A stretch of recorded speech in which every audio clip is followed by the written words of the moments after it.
Nice to meet you. Nice to meet you. Okay, so how would you describe the organizational culture in SeaWorld?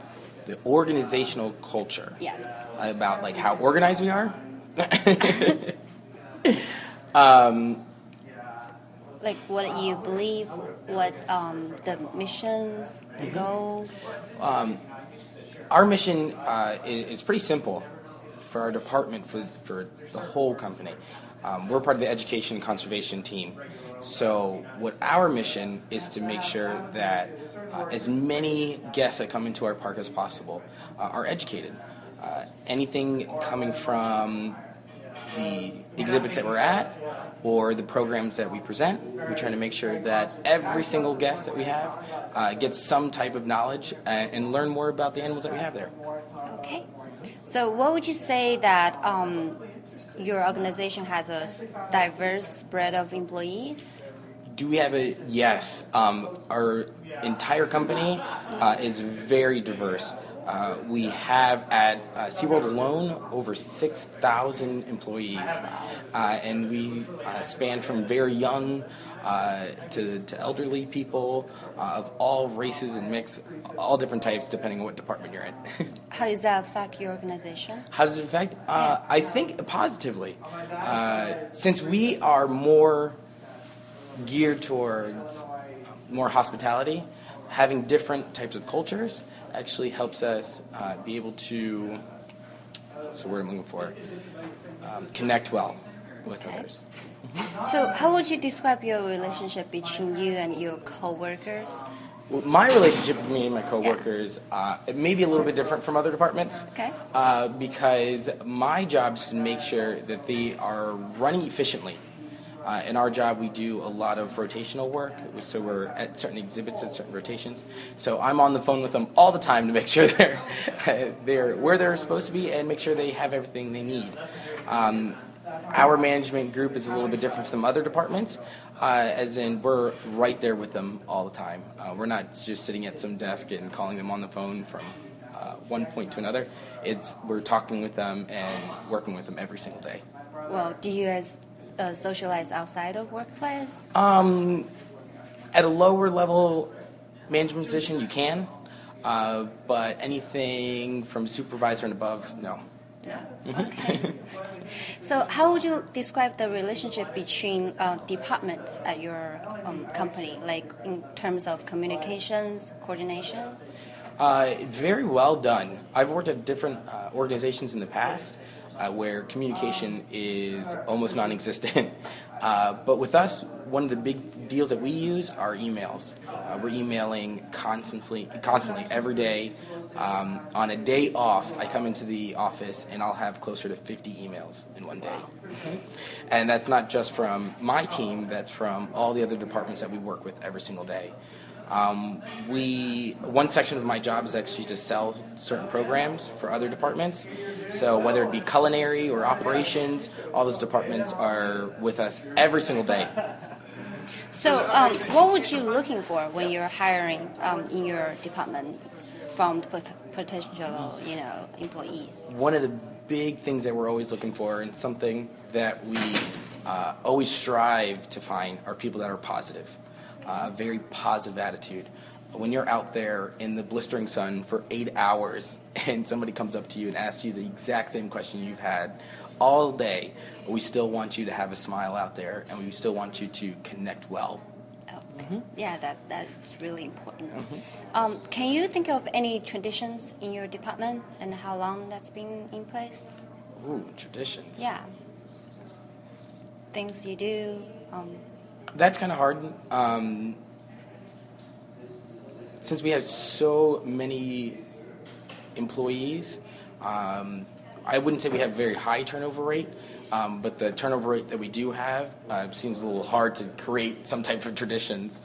One of the things that we do as a park is we go through an orientation, and in that orientation, you learn a lot about our history and our park history. So that's something we do traditionally, but for our department, probably not as much as the park-wide. Okay. Mm-hmm. Do you think the culture of your company helps to differentiate your company and your competitors?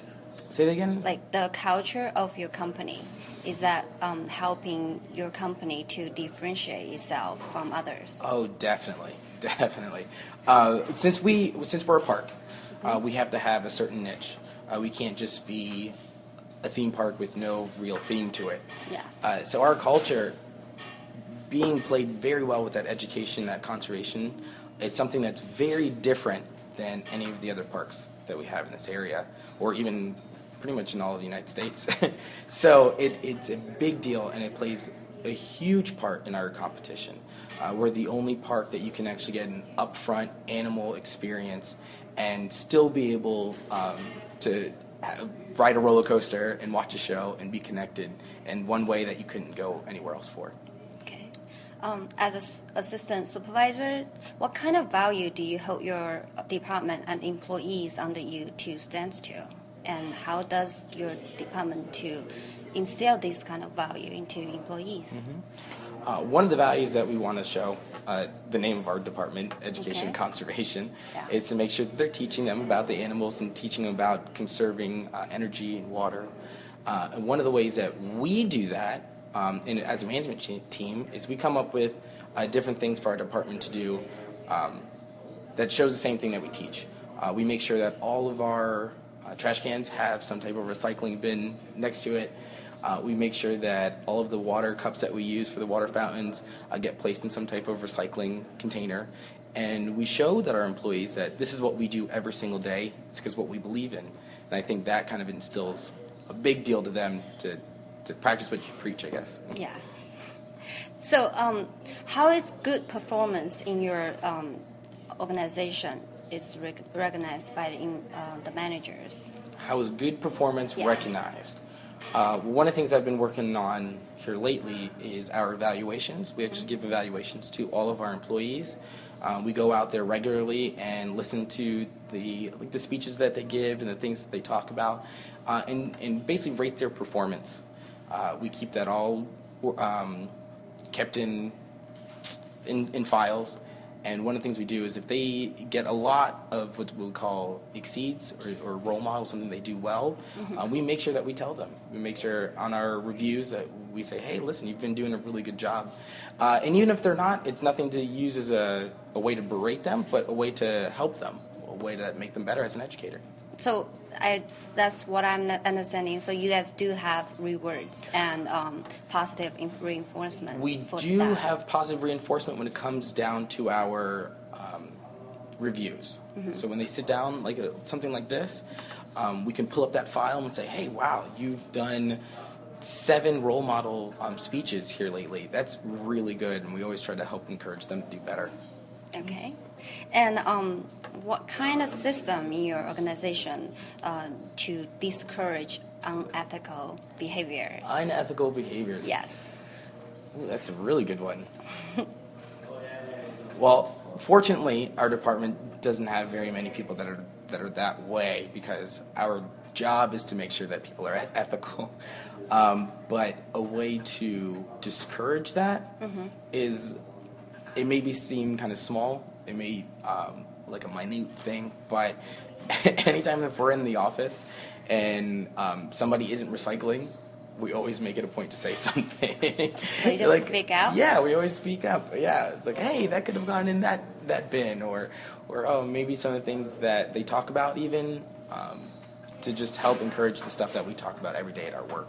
So maybe nothing formally in place, but I guess just the overall culture of it. Okay. What kind of non-financial incentives do you have in your company, like in terms of benefits, compensations? None for our department, for the whole entire company. Well, one of the things that we do that we have what we call an incentive program, and we give out little cards if we see something done well in the park. If one of our educators are on a lower level and speaking to somebody eye to eye, like for a child, we'll give them one of those cards. Okay. If they are giving one of the speeches that we feel is very well done, we make sure that we give them one of those cards. And after they gain a couple of them, they can actually redeem them for certain prizes that we have. Well, really? What kind of prizes there? Wow. Well, to go really big, one of the prizes is an iPad. Wow. And it could be anything as low as just a free dinner. Okay, that's still good. So, in what situations do you think you will feel most challenged in your job? Personally, Yes. I think one of my biggest challenges for me is remembering that I'm in management. And I don't mean that from a non-professional way. I mean that as an educator, which I was for almost 4 years, I was always out there in the park and doing my job teaching people. And now being the person to organize everything and not being the one to educate is very, very challenging. Going from something that you love to something that could help other people love it. Okay. So, as a supervisor, what kind of conflicts, if there are any, do you face within your department or with other departments, and how do you solve that kind of conflicts? Well, one of the conflicts that we have in our department is trying to deal with some of the educators that are maybe a little bit more negative, I guess you can say. Because sometimes some people do get burnt out with the job, being out there all the time and always putting on that happy face. One of the things we try to do is sit down with them and create a relationship all the time. It's not when they have a problem, it's every single day. So one of the things that I've done is gathered meetings and sitting down just saying, hey, how are things going? How could I help you do better in certain aspects? And so hopefully we won't get to that point where they would be seen as problematic. Okay. When it comes down to other departments, a lot of the conflicts can be resolved just through communication. Just trying to show them what our goal is and what our view is and getting them on board. Okay.